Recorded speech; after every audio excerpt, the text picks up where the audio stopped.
अब जब दो चीज मिल गई तो नेचुरली उसका जो पृथ्वी का जो मोशन गति होगी वो थंब के दिशा में, अंगूठे के दिशा में ही होगी। अब आप देखिए, अभी ये जैसे पृथ्वी के ये साउथ है, ये नॉर्थ है ना, तो ये बाहर बाहर ऊपर की ओर, अंदर अंदर वो तो नॉर्थ टू साउथ, परंतु बाहर बाहर ऊपर की ओर। तो ये हो गई समझ लीजिए मैग्नेटिक फील्ड की दिशा, और ये हो गई करंट फ्लो माना ग्रेविटेशनल फोर्स। जब ये दोनों मिल गया तो ये एंटी क्लॉकवाइज ही होगी ही। इसीलिए पृथ्वी हमेशा घड़ी की उल्टी दिशा में ही घूमती है। पृथ्वी कभी भी क्लॉकवाइज घूम ही नहीं सकती, इम्पॉसिबल। और यही कारण है कि पृथ्वी एंटी क्लॉकवाइज घूमने के कारण ही सूर्य पूर्व की दिशा की ओर से उदय होता हुआ दिखाई देता है। दूसरा प्रश्न ये था कि चलो पृथ्वी एंटी क्लॉकवाइज क्यों घूम रही, वो हमको उत्तर मिल गया, जो कहीं भी नहीं है, जो केवल शिव बाबा ने ही हमको योग के माध्यम में दिया। अब देखिए, अब पृथ्वी की जो ऑर्बिट है इसका मोशन भी एंटी क्लॉकवाइज होता है। एटलस में ये दोनों दिखाए गए हैं। अब ये एंटी क्लॉकवाइज क्यों होता है, उसका भी कारण है, वो बड़ा सिंपल है, वो है सेंट्रीफ्यूगल फोर्स। क्योंकि देखिए, जब ये एंटी क्लॉकवाइज घूम रही होती है तो पृथ्वी की उसका स्पिन जो है वो एंटी क्लॉकवाइज की दिशा के ओर ही उसका थ्रो होगा। उसका जो फोर्स होगा वो इधर ही फेंका जाएगा, उधर ही वो थ्रो होगा। तो सेंट्रीफ्यूगल फोर्स के थ्रो भी एंटी क्लॉकवाइज होने के कारण ही ये ऑर्बिट भी एंटी क्लॉकवाइज घूमता है। अब तीसरा प्रश्न ये था कि अब ये एंटी क्लॉकवाइज, ये भी एंटी क्लॉकवाइज, परंतु ये जो स्वस्तिका में दिखाया गया है ये कल्प की गति, थर्ड मोशन, ये क्लॉकवाइज होती है। ये क्लॉकवाइज क्यों होती है, इसका बड़ा गुह्य रहस्य है। अब मैंने दूसरे दिन अमृत वेले भी फिर बाबा से ये प्रश्न किया, वो तो मुझे समझ में आ गया। तो वो तीसरी गति, उसको समझने के लिए थोड़ा हमको बेसिक लेवल से जाना पड़ेगा। देखिए, ये स्वस्तिका का चिन्ह जो ये 2D है, माना लंबाई चौड़ा है, और ये इसी का ही 3D मॉडल है, 3 डायमेंशनल। अभी इसको अगर वापस यहां ले जाए तो सूर्य बीच में होगा। अब जैसे सूर्य की रोशनी निकल रही है वो सीधी निकल रही है, परंतु हमारे जियोमेट्री में कहा गया है कि कोई भी सरल रेखा नहीं होता है, वो एक बहुत बड़ा सर्कल का एक सेमी सर्कल ही होता है। तो ठीक इसी प्रकार से सूर्य की जो किरण सीधी निकल रही है वो भी सीधी नहीं है, वो कहीं ना कहीं वो भी एक बहुत बड़े सर्कल का वृत्त, सेमी सर्कल होने के कारण कहीं ना कहीं मुड़ते मुड़ते मुड़ते मुड़ते एक ऐसा पॉइंट आएगा जहां से वो वापस आएगी। तो वही पॉइंट जो है वो आकाश का अंत है, आकाश का अंत। और वही डिस्टेंस सूर्य की हर किरणों के लिए बराबर ही हुआ करेगी। इसका मतलब ये हुआ कि सूर्य जो है हमारे पूरे आकाश का केंद्र बिंदु है, सेंटर पॉइंट है। तो वही डिस्टेंस में वही किरण उसी डिस्टेंस में मुड़ रही है। तो इसका मतलब है कि सूर्य सेंटर पॉइंट है और चारों ओर जो आकाश की वो किरणें मुड़ रही है वो आकाश का अंत हो गया। मतलब आकाश एक 3D स्फेरिकल एरिया है। अगर किसी साइंटिस्ट ने अगर इस दिशा में एक टेलीस्कोप रख दिया तो कोई सूर्य की किरण अगर आकर के उस टेलीस्कोप पर पड़ता है तो उसको क्या अनुभव होगा कि सूर्य यहां कहीं है, परंतु सूर्य वास्तव में एक सेंटर पॉइंट में है। इसी तरह से अगर करोड़ों टेलीस्कोप अलग अलग दिशा में लगा दिया जाए तो उनको करोड़ों सूर्य दिख जाएंगे, परंतु सूर्य एक ही है और वो केंद्र बिंदु में है। ये उनको ऐसा दिखाई देता है, ये उसका भ्रम है। अब आप देखिए, अब जितनी भी किरणें वापस इसी पॉइंट से आ रही है तो सारी किरणों की जंबलिंग यहां हो रही है। अगर मान लीजिए किसी साइंटिस्ट को दूर से पावरफुल टेलीस्कोप से अगर वो किरणें यहां दिखाई देती है तो अगर आप दूर से अगर देखेंगे, ऑब्जर्व करेंगे तो आपको यहां लाइट की आभा दिखाई देगी, लाइट की किरण, लाइट पे जंबलिंग दिखाई देगी। तो उसी को लाइट जब वो देख रहा होता है तो वही उसी को ही वो गैलेक्सी समझ रहा होगा। तो वास्तव में वो इसकी लाइट है जो वहां से रिफ्लेक्ट होके मतलब वहां से मुड़ के आ रही है। अब आप देखिए, अब मैंने आपको बताया कि वो सूर्य केंद्र बिंदु है और वो कैसे साइंटिस्ट को उस प्रकार का भ्रम होता है। अब हम आपको ये बताना चाहेंगे कि इसको थोड़ा हम बेसिक लेवल से चलते हैं।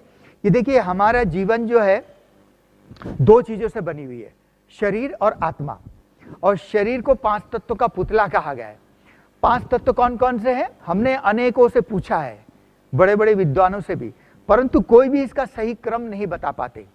उसका सही क्रम यह है, पहला है पृथ्वी, उसके बाद है जल, उसके बाद है वायु, उसके बाद है अग्नि। अग्नि माना सूर्य, क्योंकि सूर्य हीट एंड लाइट का सोर्स है, और उसके बाद है आकाश। तो ये 5 तत्वों का सही क्रम है। ऐसा ही क्यों है? ऐसा इसलिए है क्योंकि हमें स्थूल से सूक्ष्म की ओर जाना है। तो इन 5 तत्वों में से सबसे मोटा तत्व पृथ्वी है, पृथ्वी से सूक्ष्म जल है, जल से सूक्ष्म वायु है, वायु से सूक्ष्म अग्नि है, और अग्नि से सूक्ष्म आकाश है। जब हम सूक्ष्म कहते हैं, इसका मतलब जो पृथ्वी का एक सूक्ष्माति सूक्ष्म कण होगा, वो जल का सूक्ष्माति सूक्ष्म कण जो है वो उससे सूक्ष्म होगा, वायु सा उससे सूक्ष्म होगा। इस प्रकार से आकाश का जो सूक्ष्माति सूक्ष्म कण होगा वो सबसे इन 5 तत्वों में से सबसे सूक्ष्म होगा। अब इसमें 2 वैज्ञानिक सिद्धांत काम करते हैं। पहला सिद्धांत है, जो चीज जितनी सूक्ष्म होगी वो उतनी शक्तिशाली होगी। और दूसरा सिद्धांत है, जो चीज जितनी सूक्ष्म होगी वो उसका वर्किंग फील्ड, उसका कार्य क्षेत्र उतना ही विशाल होगा। अभी आप देखिए, इसी हिसाब से इसी 2 वैज्ञानिक सिद्धांतों को अगर आप इसमें अप्लाई करें तो हम देखेंगे पृथ्वी 1 भाग है और समुद्र 3 भाग है। माना जल का वर्किंग फील्ड 3 गुना ज्यादा हो गया, उसका वर्किंग फील्ड ज्यादा हो गया क्योंकि सूक्ष्म है। अभी जल से भी सूक्ष्म वायु है, तो वायु का वर्किंग फील्ड कितना वास्ट है, उस कितने माइल चारों ओर, पृथ्वी के चारों ओर फैला हुआ है। हमारे मोबाइल नेटवर्क तो उसी से काम करता है। और वायु से अग्नि, अग्नि का जो हीट एंड लाइट है वो जो है वो बाकी तीनों तत्वों को गर्म कर देता है क्योंकि वो शक्तिशाली, पावरफुल है। और अग्नि से भी सूक्ष्म आकाश, तो आकाश एक जैसे कि खुला मैदान है, मतलब उसने 4 तत्वों को जगह दी कि ये खेलो, प्लेग्राउंड जैसा है। अब आप देखिए, अब हमारा क्रम यहीं पर ही नहीं थमता। हमारे ईश्वरीय विश्वविद्यालय के 7 दिन के कोर्स में ये बताया जाता है कि ये 3 लोक है। 3 लोक में जो ये आप देख रहे हैं नीला नीला एक लिमिटेशन दिखाया गया, तो ये लिमिटेशन है। तो इस आकाश के ऊपर है सूक्ष्म लोक और सूक्ष्म लोक के ऊपर है ब्रह्मलोक, परम धाम, है ना। तो अब हम सभी आत्माएं जहां से आई हैं, हम आत्मा भी वही रहते, परमात्मा भी वही रहते। तो हमारा क्रम यहां पर ही नहीं थमा, बल्कि आकाश तत्व से भी सूक्ष्म है ब्रह्म महतत्व, जो चारों ओर फैला हुआ है, चारों ओर फैला हुआ है, आकाश के चारों ओर, ऊपर नीचे आगे दाएं बाएं सब कुछ। तो अब देखिए, तो ब्रह्म तत्व जो एक सेल्फ ल्यूमिनस लाइट है ना, स्वयं प्रकाशित ब्रह्म तत्व प्रकाश तत्व है, जिसको अखंड ज्योति तत्व कहते हैं, वो इस आकाश से भी सूक्ष्म है। तो उसका कण तो उससे भी सूक्ष्म होगा, और उससे भी सूक्ष्म ब्रह्म तत्व से भी सूक्ष्म हूं मैं आत्मा। आत्मा सूक्ष्माति सूक्ष्म, मतलब ब्रह्म तत्व का जो एक सूक्ष्माति सूक्ष्म कण क्या होगा, वो भी मुझ आत्मा के लिए मोटी चीज है। तो आप सोचिए, मैं आत्मा कितनी सूक्ष्म हूं। तो हम सभी आत्माएं सूक्ष्म है, और परमात्मा जो वो भी निराकार है, वो भी एक आत्मा है, परंतु वो परमात्मा इसलिए है क्योंकि वो इस जन्म मरण के चक्कर से न्यारा है।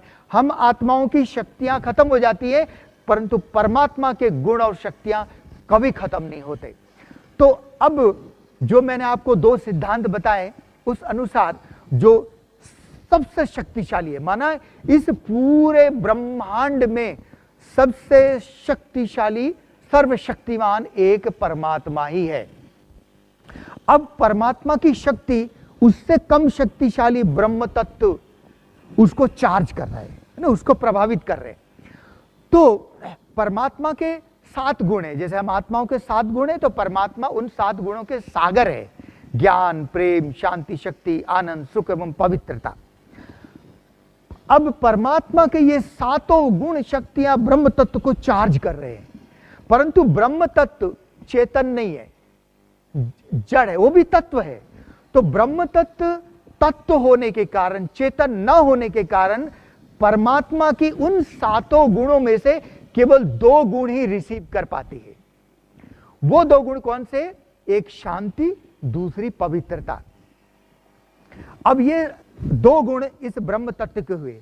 अब ब्रह्म तत्व से कम शक्तिशाली है ये आकाश तत्व। अब ये आकाश तत्व ब्रह्म तत्व से प्रभावित हो रहा है, ब्रह्म तत्व उसको प्रभावित कर रहा है, क्योंकि चारों ओर ब्रह्म तत्व फैला हुआ है। अब आकाश तत्व उससे प्रभावित हो रहा है, परंतु आकाश तत्व ब्रह्म तत्व के इन दोनों गुणों में से केवल एक ही गुण रिसीव कर पाता है, वो है पवित्रता की शक्ति। वो शांति की शक्ति को आकाश रिसीव नहीं कर पाता, क्योंकि यहां हमने बताया कि इस साकार मनुष्य लोक की 3 विशेषताएं है ना, लाइट, साउंड एंड मोशन। तो यहां गति होने के कारण वो शांति की शक्ति को रिसीव नहीं कर पाती। अब वो पवित्रता की शक्ति तो रिसीव कर पा रहा है, परंतु वो पवित्रता को अगर आप कन्वर्ट करेंगे टेक्निकल कन्वर्सेशन में, तो वो है पॉजिटिव। पवित्रता माना पॉजिटिव, सकारात्मक। अब वो पॉजिटिव जो है, वो पॉजिटिविटी आकाश, पवित्रता को पॉजिटिविटी के रूप में आकाश तत्व रिसीव कर रहा है। अब ये आकाश तत्व की एक खुद की एनर्जी होती है, जिसको कहा जाता है कॉस्मिक एनर्जी। कॉस्मिक एनर्जी निरंतर फ्लो हो रहा है, परंतु फ्लो किस दिशा में हो रहा है? क्योंकि पॉजिटिव, पॉजिटिव माना ही क्लॉकवाइज। तो वो जो कॉस्मिक एनर्जी पूरे आकाश में चारों ओर क्लॉकवाइज फ्लो हो रहा है, क्लॉकवाइज। तो वो क्लॉकवाइज फ्लो हो रहा है, बीच में आगे पीछे कंटिन्यूस ऐसे क्लॉकवाइज क्लॉकवाइज क्लॉकवाइज, इधर भी क्लॉकवाइज। अभी वो कॉस्मिक एनर्जी जो आकाश की एनर्जी है, वो अग्नि, तो उस अग्नि को प्रभावित कर रहा है।